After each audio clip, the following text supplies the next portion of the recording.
그건 우리 하나님의 마음입니다. 우리 하나님의 마음은 우리가 잘 되기를 바라는 겁니다. 오늘 고린도전서의 말씀을 읽었습니다. 우리는 킹덤, 하나님의 나라에 대한 이야기를 계속해서 이어져 오고 있고요. 3년째의 우리 교단 공과책을 가지고 함께 나누고 있습니다. 그래서 3년째 공과책 중에서 42과입니다. 오늘은 42과. 여러분 주보에 보면 42과 그렇게 돼 있죠, 그죠? 42과의 공과의 제목은 뭐냐니까 예수님과 십자가로 하나 되는 교회입니다. 그런데 오늘 설교 제목은 뭐라고 이야기를 했죠? 신앙의 손해를 극복하는 방법. 공과의 제목은 예수님과 십자가로 하나 되는 교회. 그런데 오늘 설교의 제목은 신앙의 손해를 극복하는 방법입니다. 왜냐니까요? 예수님의 십자가로 하나가 되지 못하면 신앙적으로 살아가는 삶 가운데 손해가 발생하기 때문에 그렇습니다. 여러분 고린도 전후서의 이야기를 쭉 읽으면요, 사도 바울이 심각한 문제들을 거론하면서 그 문제가 해결되기를 바라는 마음을 가지고 있는데 사실 그 문제들이 그 교회 안에 그대로 있었기 때문입니다. 여러분 지금 우리는 2024년 광주에서 살고 있습니다. 대한민국에서. 이 대한민국의 문제가 우리의 문제 맞지 않습니까? 대한민국의 실업의 문제가 우리의 문제가 되어지고 대한민국 사람들이 생각하는 사고방식의 문제가 오늘 우리 자신의 문제가 되는 겁니다. 지금 대한민국의 청년들이 결혼을 잘 안 하는 문제가 오늘 우리 교회 안의 문제이기도 하고요, 아이를 잘 안 낳는 문제가 오늘 우리의 문제이기도 합니다. 그러니까 여러분 세상의 문제가 교회의 문제이기도 한 거죠. 세상의 사고방식, 생각이 교회 안에 들어와서 문제가 되는 겁니다. 그래서 여러분 그 당시 고린도 교회의 문제가 크게는 네 가지를 이야기할 수 있는데요. 첫 번째는 음행입니다. 음란한 겁니다. 그 당시 고린도시 자체가 음란한 도시였기 때문에 음란한 도시에 살고 있으면서 예수님 믿고 교회 들어온 사람들 가운데도 아직도 음란의 문제가 있는 겁니다. 교인들 사이의 재판 문제입니다. 은사의 문제이고 분파를 조성하는 문제, 이런 문제들이 고린도에 있었던 문제입니다. 그 당시 세상의 문제들이죠. 근데 문제는 뭐냐니까, 문제를 일으키는 것은 뭐냐니까 그 문제 때문에 예수님 믿는 사람들이 뭐를 입는다고요? 손해를 입는 겁니다. 손해. 이게 큰 문제가 되는 거죠. 여러분 개인적으로 신앙적으로 손해를 입어본 적이 없습니까? 여러분 마음에 상처가 있었다든지 혹시 여러분 이단 사상을 듣고는 마음이 움직여 본 적이 없습니까? 이단의 심각한 피해가 바로 그건데요, 이단의 이야기를 듣고 잘못됐다가 다시 교회로 돌아왔는데 아직도 이단의 잔재 찌꺼기가 있는 겁니다. 이단에서 이야기하는 방법대로 아직도 성경을 보고 있는 겁니다. 이단에서 이야기하는 대로 교회를 바라보고 있는 거죠. 그래서 교회에 대해서 의심이 생기고 사람들을 좋아하지 못하는 그런 문제가 남아있거든요. 이게 여러분 개인적 신앙에 있어서 심각한 손해를 보고 있는 겁니다. 다시 한번 하나님의 마음을 여러분에게 알려드리면요, 우리 하나님은 우리가 신앙적으로 손해 안 보는 겁니다. 우리의 신앙이 건강하고 성숙된 신앙이 되기를 바라는 것, 그게 바로 우리 하나님의 마음이죠. 혹시 여러분들이 교회 안으로 쑥 들어오려고 하는데 교회 안에 들어오려고 하는데 뭔가 문제되어지고 그친 돌이 있나요? 그게 지금 여러분에게 손해를 끼치고 있는 겁니다. 여러분이 조금 더 하나님께로 한 걸음 나아가려고 하는데 뭐가 여러분들의 발목을 잡고 있습니까? 그게 지금 여러분들에게 손해를 끼치고 있는 거죠.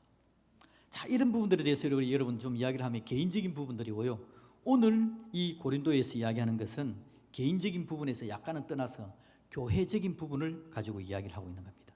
교회도 지금 어려움이 나타나지고 있는 상황입니다. 어떤 문제가 있을까요?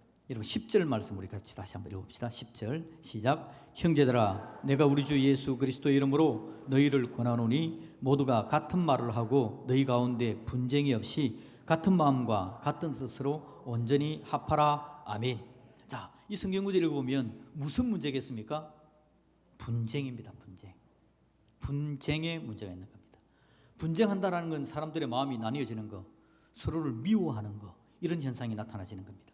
그래서 같은 말, 같은 마음, 같은 뜻으로 온전히 합하라, 그렇게 이야기를 하고 있습니다.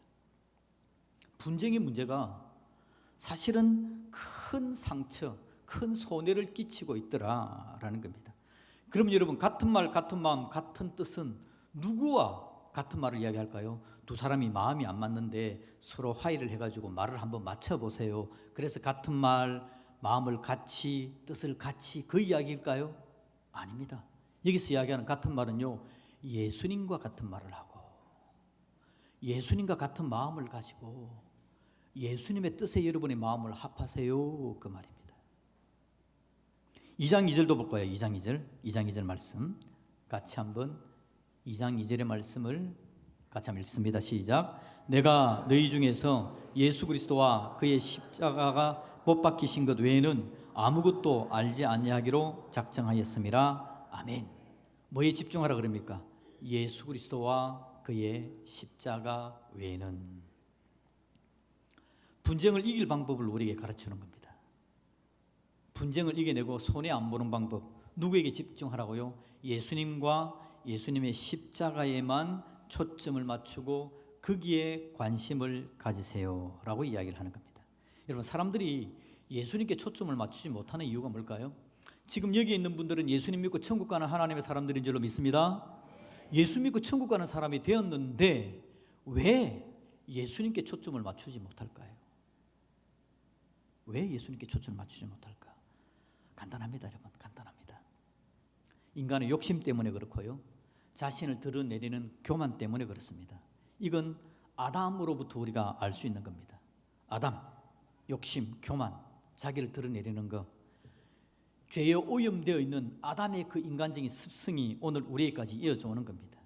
우리가 거기에 오염되어져 있기 때문에 욕심과 교만, 죄로 오염된 마음이 예수님을 또렷하게 못 보게 만들고 흐릿하게 하면서 초점을 다른 데로 옮겨 놓는 것입니다. 여러분, 17절 말씀을 한번 볼까요? 사도 바울이 자기가 사역을 하는 방법에 대해서 이야기합니다. 마음을 예수님으로부터 뺏기지 않기 위해서 바울이 중간 이후에 오직 복음을 전하게 하려 함이로되 뭐라고요? 말의 지혜로 하지 아니함은. 말의 지혜로 한다라는 것은 뭐냐니까 예수님께 초점을 맞추는 게 아니라 인간적인 능력, 나의 역량, 이것들에 대해서 이야기하는 겁니다.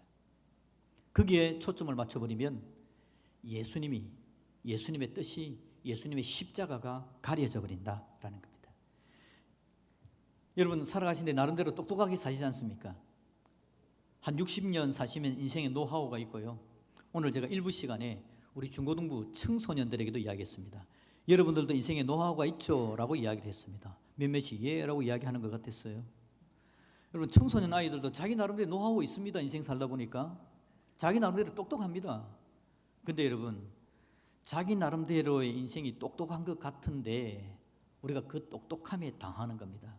사람들의 말의 지혜에 내 마음을 빼앗기고 사람들의 풍조에 내 마음을 다 빼앗기는 겁니다.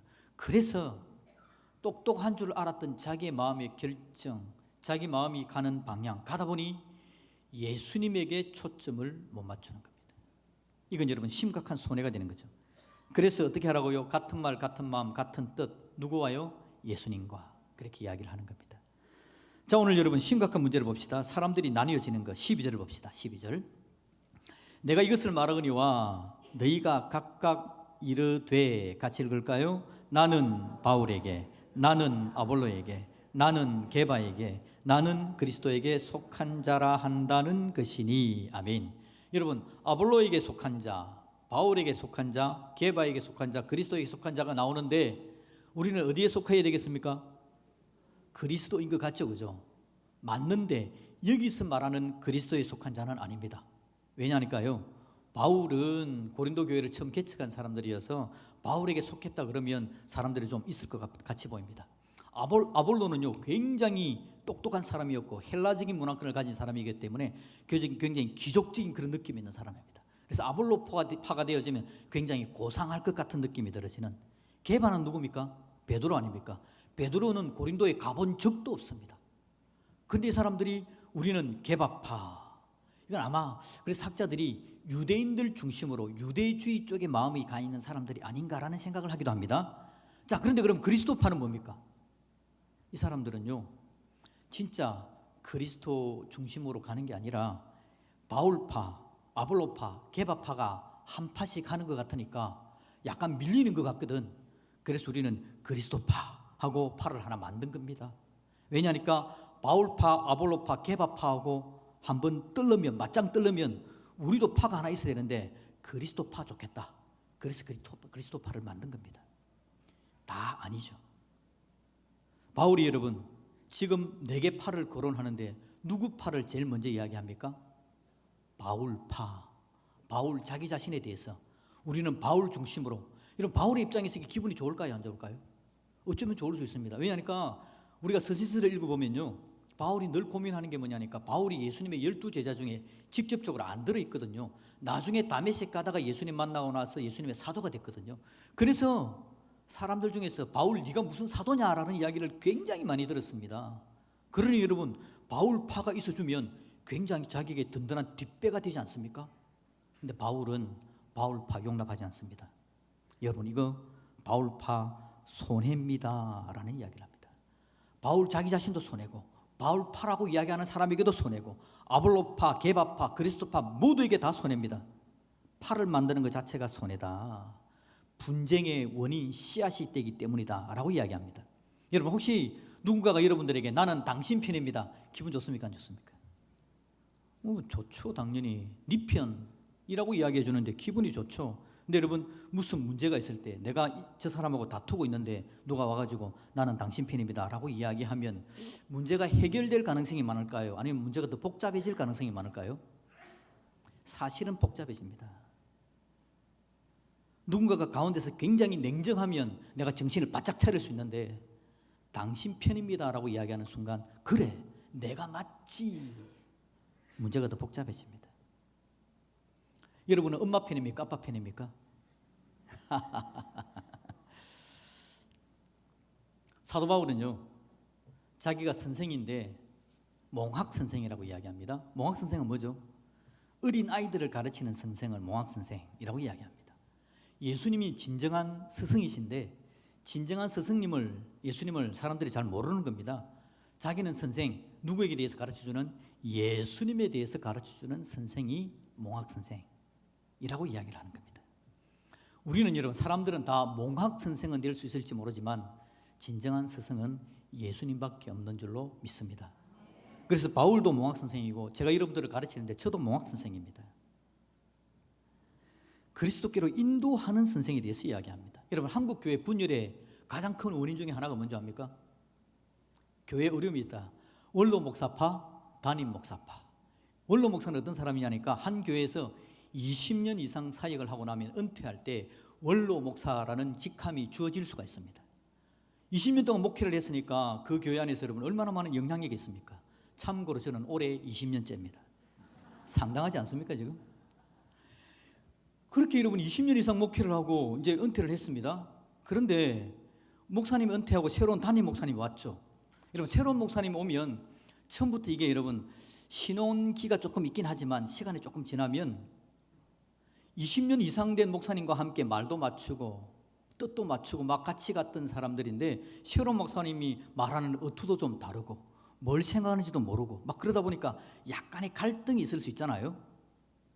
근데 그때 여러분 갈등이 생기면 이 사람들이 어떻게 하는 줄 압니까? 원로 목사님을 찾아가는 겁니다.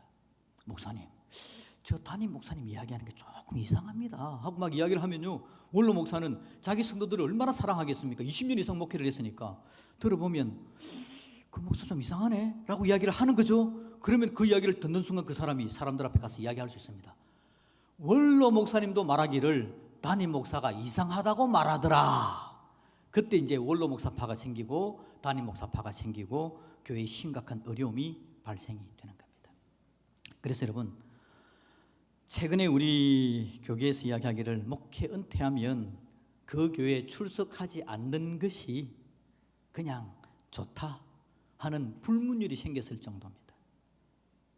은퇴한 목사는 그 목교회에 출석하지 않기라는 불문율이 생겼다라는 겁니다. 이게 여러분 그냥 쉽게 일어나는 분쟁 중에 하나인 것입니다. 누구 파가 되어진다. 큰 문제죠. 여러분 18년 전쯤에 제가 전화 한 통화를 받습니다. 제가 20대 후반 30대 초반까지 한 3년 정도 전도사로서 무교역자로 사역했던 교회의 성도였는데요. 이 사람과 함께 사역하면서 참 좋았습니다. 저하고는 잘 합이 맞았습니다. 말 그대로 참 재밌게 지냈고, 제가 그 교회를 떠났음에도 불구하고 한 번씩 전화를 하고 막 그런 사이였습니다. 그리고 그 교회를 떠난 지가 한 8, 9년 이상 됐을 때였습니다. 18년 전이에요. 그리고 이분이 저한테 전화를 했는데 이렇게 이야기합니다. 자기 아버지가 예수님을 안 믿었거든요. 그런데 지금 위독하신 상태랍니다. 임종 직전인데 목사님이 오셔서 저보고 기도 좀 해달랍니다. 얼마든지 할 수 있는 사이죠. 그런데 제가 안 갔습니다. 안 간 이유는요, 그 분이 지금 현재 담임 목사님과의 갈등 관계에 있었습니다. 그래서 자기 담임 목사한테 이야기해서 기도를 받아야 되는데, 해야 되는데 멀리 있는 저한테까지 전화가 온 거죠. 그래서 제가 그렇게 이야기합니다. 이럴 때가 오히려 기회다. 담임 목사님한테 전화를 드리고 목사님 오셔서 기도해 주십시오 라고 말씀을 드려라. 그리고 이 관계의 회복이 일어나야 된다. 제가 그 이야기를 했습니다. 제가 약간 냉정하게 이야기했던 것 같은 느낌도 듭니다. 그리고는 그가 담임 목사님한테 전화를 했고 결국 이제 그렇게 장례 과정을 거쳐갔습니다. 그런데 여러분, 그리고 난 이후에 그분이 저한테 전화를 안 합니다. 연락을 안 합니다. 지금 여전히 담임 목사와는 안 좋은 관계 속에 빠져 있습니다. 제가 좀 더 지혜롭게 이야기하면서 그 문제를 풀어갔으면 얼마나 좋았을까라는 생각이 듭니다. 저는 그때 제가 가서 기도를 해주고 위로를 해주었어야 되는가라는 고민을 한동안도 했습니다. 근데 여러분, 지금 결정적으로 제 마음에 생각하는 것은 그렇게 하지 않은 것이 잘한 것이다 라는 생각을 가집니다. 그 청년 마음에 주영찬 목사님은 그 멀리 있는데도 우리 아버지 위로가 오셔서 기도해 준 목사님, 지금 목사님은 이것도 모자라고 저것도 이것도 불편한 목사님, 목사님에 대한 불편한 마음만 생기면 주연창 목사를 늘 가져와가지고 둘이를 비교하면서 그렇게 하는 관계가 되었다면 과연 그에게 좋은 유익한 것이었을까 생각이 봅니다. 제가 그렇게 했더라면 그분은 저를 더 좋아했겠죠. 또 교회 어려움만 생기면 저한테 이야기하고 저를 통해서 뭔가를 해결하려고 노력했겠죠. 저는 그런데 여러분, 그렇게 하면 할수록 제가 그 갈등의 원인이 될 수도 있다. 그래서 그때 안 간 거 잘한 것 같다. 대신에 여러분, 방금 말씀드린 것처럼 조금 더 지혜롭게 말해줘서 정말 그분이 목사님과 함께 좋은 관계를 만들어 갈 수 있도록 만들어주지 못한 것이 제 부족함이었다. 그런데 안 간 건 너무 잘한 것이다. 그 도시를 지날 때마다 여러분, 그 도시를 지날 때마다 그 청년의 생각이 납니다. 그러면서 이렇게 기도하면서 지나갑니다. 예수님, 그 청년 손해보지 않는 믿음의 사람이 되게 해 주십시오. 늘 기도하면서 그 도시를 지나갑니다. 오늘 본문을 보면요, 여러분, 세례조차도 분쟁의 원인이 된답니다. 15절 말씀을 볼까요? 15절 말씀. 이는 아무도 나의 이름으로 세례를 받았다 말하지 못하게 하려 함이라 라고 말을 합니다. 왜냐니까요, 바울에게 세례받았다 라고 이야기하면서 팔을 만들어가는 사람들이 있기 때문에 그렇습니다. 세례받는 것조차도 분쟁의 원인이 되는 겁니다. 나는 바울한테 세례를 받았다. 예를 들어서 여러분, 우리 교회는 이런 문제는 전혀 없습니다. 없기 때문에 제가 예를 드는 건데, 우리 교회는 여러분, 목사님이 담임 목사가 4명이 거쳐갔습니다. 지금 제가 4대 담임 목사입니다. 예를 들면 이렇게 생각하는 교인들이 있다는 거죠. 1대 목사님, 교회를 개척했던, 얼마나 수고하고 노력했던 목사님, 나는 1대 목사님에게 세례를 받은 사람이야. 1대파. 2대 담임 목사님, 제일 우리 교회가 왕성했던 때입니다. 제일 왕성했던 2대 담임 목사님에게 세례를 받은 사람, 2대파. 나름대로 열심히였던 3대 담임 목사님에게 나는 세례를 받았다. 3대파. 나는 현 4대 담임 목사에게 세례를 받았다. 4대파. 1대파, 2대파, 3대파, 4대파가 나뉘어져 가지고 서로 사사건건 부딪히고 있다면, 여러분, 누구에게 세례를 받았다는 것은 너무 귀하고 아름다운 일인데 그 세례받은 것이 지금 나에게 도움이 될까요? 안 될까요? 누구에게 세례를 받았다 좋은 추억입니다. 그 귀한 분에게 세례를 받았다 너무 좋은 추억입니다. 그건 여러분 추억으로 남겨둬야 될 것이 분쟁의 원인이 되면 심각한 손해가 발생하는 겁니다. 1대파, 2대파, 3대파, 4대파. 여러분, 대파는 요리할 때나 찾는 겁니다. 예를 들어 우리 교회에 식당파와 청소파가 나뉘어져 있다. 전도파와 선교파가 나뉘어져 있다. 기도파와 찬양파가 나눠져 있다. 엄청난 손해입니다. 이런 문제가 없기 때문에 지금 이야기하는 겁니다. 그러면서 여러분에게 이야기하는 것은 그럼에도 불구하고 저도 모르는 파가 있으면 그 파를 해체하시기를 주님의 이름으로 축복합니다. 마음속으로 이게 우리의 파가 된다라고 생각하면 철저하게 없애야 됩니다. 그 파는 절대 저와 여러분에게 교회에 이익이 되지 않기 때문에 그렇습니다. 여러분, 세례를 누구 이름으로 받습니까? 성부, 성자, 성령의 이름으로 세례를 받는데 도구였던 목사를 통해서 파를 만든다. 초점을 잃어버린 겁니다. 초점을 잃어버리면 끝장이 나는 겁니다. 그래서 여러분, 누구에게 초점을 맞추라고요? 예수님에게. 예수님과 같은 말, 같은 마음, 같은 뜻. 예수님과 예수님의 십자가 외에는 내가 아무것도 자랑하지 않겠다. 여러분들이 개인적으로 신앙의 손해를 받고 있는 건 뭡니까? 의심, 상처, 오해, 여러분들이 가지고 있는 이단적인 사상일 수도 있고요. 영향을 받은 여러분들이 생각한 나름대로의 어떤 생각, 여러분의 견해가 신앙의 손해가 될 수 있는 겁니다. 개인적으로서 신앙의 손해를 보고 있다면 다시 누구에게로 초점을 맞춰야 된다고요? 예수님과 예수님의 십자가. 그 외에는 여러분, 그 외에 다른 것에 집중하게 되어서 초점을 맞추게 되면 그것이 우리로 하여금 심각한 손해의 원인이 된다라는 겁니다. 여러분, 사역자, 목사, 장로, 순장, 사역팀장, 찬양 사역자 또는 사역의 방법, 기도, 전도, 식당, 청소, 찬양, 다양한 사역의 방법, 또 어떤 때는 혈연, 지연, 학연, 방금 제가 말씀드린 것은 다 좋은 방편이 될 수 있는 겁니다. 어느 장로님을 너무 존경합니다. 정말 좋은 일입니다. 장로님을 존경하고 그분의 신앙을 따라가서 결국 누구를 만나야 됩니까? 예수님을 만나면. 어떤 사역을 내가 너무 좋아합니다. 그 사역 좋아하는 거 좋아하십시오. 그 사역을 따라가서 결국 누구에게로 더 깊이 나가야 됩니까? 예수님께로. 혈연 좋습니다. 우리 교회에 두루 주시가 잘 없더라고요. 제가 있으면 제가 정말 친밀하게 얘기할 건데 같은 성씨, 같은 지연, 학연 좋습니다. 근데 그걸 통해서 누구를 만나게 된다면요, 예수님을 더 잘 만나게 되는